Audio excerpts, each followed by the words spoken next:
Ujian akhir semester mata kuliah aspek hukum dalam bisnis.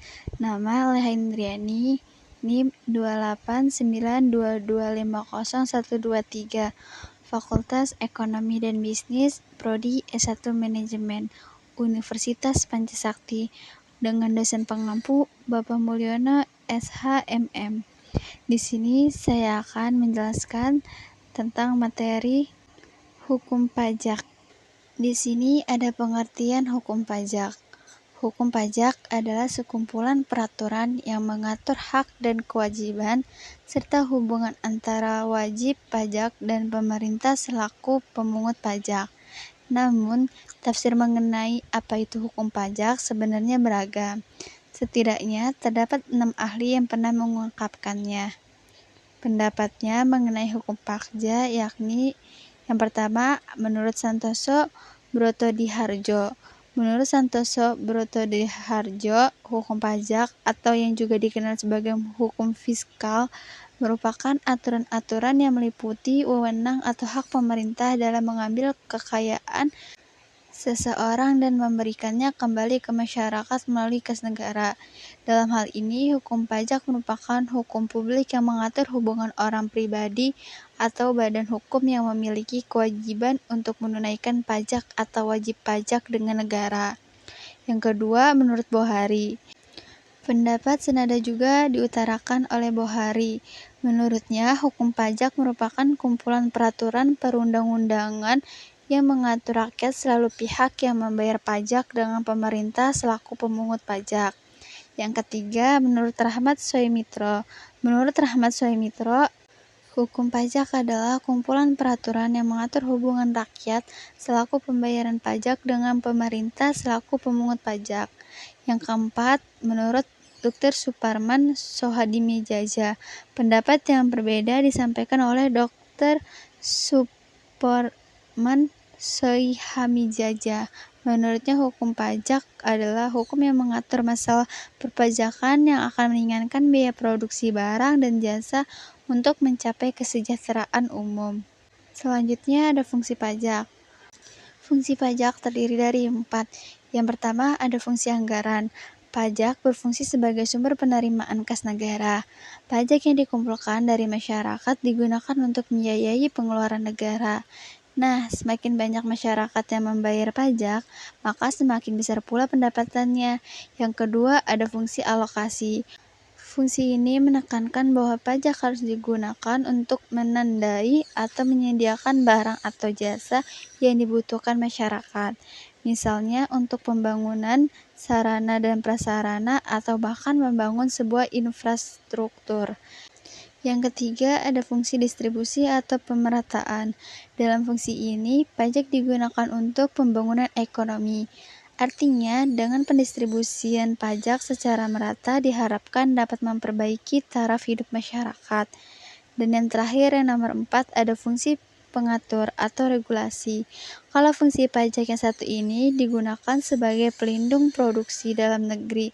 Misalnya, pemerintah menetapkan biaya masuk terhadap barang ekspor sehingga barang tersebut menjadi lebih mahal dibanding produk dalam negeri. Nah, biaya itu masuk ke dalam kas negara. Selanjutnya, ada macam-macam hukum pajak. Yang pertama, hukum pajak formal.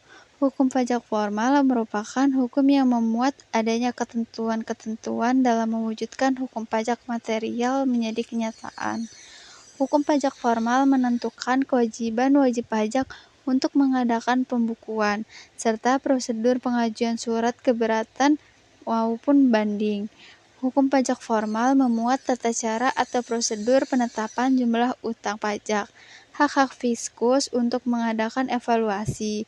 Contoh hukum pajak formal adalah tata cara perpajakan. Yang kedua, ada hukum pajak material. Hukum pajak material merupakan hukum yang memuat tentang ketentuan-ketentuan terhadap keadaan yang dikenai pajak atau objek pajak, siapa yang akan dikenakan pajak atau subjek pajak, dan siapa yang dikecualikan dengan pajak serta berapa jumlah yang harus dibayar atau tarif pajak. Contoh, hukum pajak material adalah pajak penghasilan atau PPh dan pajak pertambahan nilai atau PPN. Berikut ada peraturan perundangan perpajakan.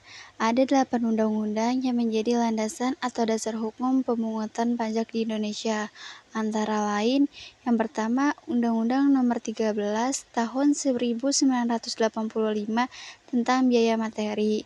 Yang kedua, Undang-Undang Nomor 12 Tahun 1994 tentang pajak bumi dan bangunan. Yang ketiga, Undang-Undang Nomor 16 Tahun 2000 tentang ketentuan umum dan tata cara perpajakan. Yang keempat, Undang-Undang Nomor 17 Tahun 2000 tentang penghasilan. Yang kelima, Undang-Undang Nomor 18 Tahun 2000 tentang pajak pertambahan nilai atas barang dan jasa dan penjualan atas barang mewah. Yang keenam, Undang-Undang Nomor 19 Tahun 2000 tentang penagihan pajak dengan surat terpaksa. Yang ketujuh, Undang-Undang Nomor 20 Tahun 2000 tentang biaya perolehan hak atas tanah dan bangunan. Dan yang terakhir, ke-8 ada Undang-Undang Nomor 14 Tahun 2002 tentang pengadilan pajak. Yang selanjutnya ada manfaat pajak. Manfaat pajak itu sendiri secara umum ada 4, yakni yang pertama, membiayai pengeluaran negara yang bersifat self-liquidating atau memberikan keuntungan seperti proyek produktif barang ekspor. Yang kedua, membiayai pengeluaran umum seperti pembangunan fasilitas umum yang bisa dinikmati masyarakat. Yang ketiga, membiayai pengeluaran produktif seperti penyaluran bantuan bagi nelayan dan petani. Dan yang terakhir, yang keempat, membiayai pengeluaran tidak produktif seperti mendanai pembelian senjata perang untuk tentara. Yang selanjutnya ada berdasarkan sifatnya, pajak dibagi menjadi 4 kelompok. Yang pertama, tarif pajak proporsional atau sebanding. Tarif pajak ini memakai persentase yang tetap untuk setiap dasar pengenaan pajak. Yang kedua, tarif pajak tetap atau konstan. Tarif pajak ini artinya tetap, besar atau jumlah yang dibayarkan itu sama. Yang ketiga, tarif pajak degresif atau menurun. Tarif pajak ini menggunakan persentase yang menurun setiap dasar pengenaan pajaknya. Dan yang terakhir, keempat, ada tarif pajak progresif atau meningkat. Seperti yang sudah dijelaskan dengan contoh pengenaan tarif pajak kendaraan bahwa persentase pajaknya meningkat untuk setiap dasar pengenaan objek pajak. Sekian penjelasan materi dari saya, kurang lebihnya mohon maaf. Wabillahi taufiq wal hidayah. Wassalamualaikum warahmatullahi wabarakatuh. Terima kasih.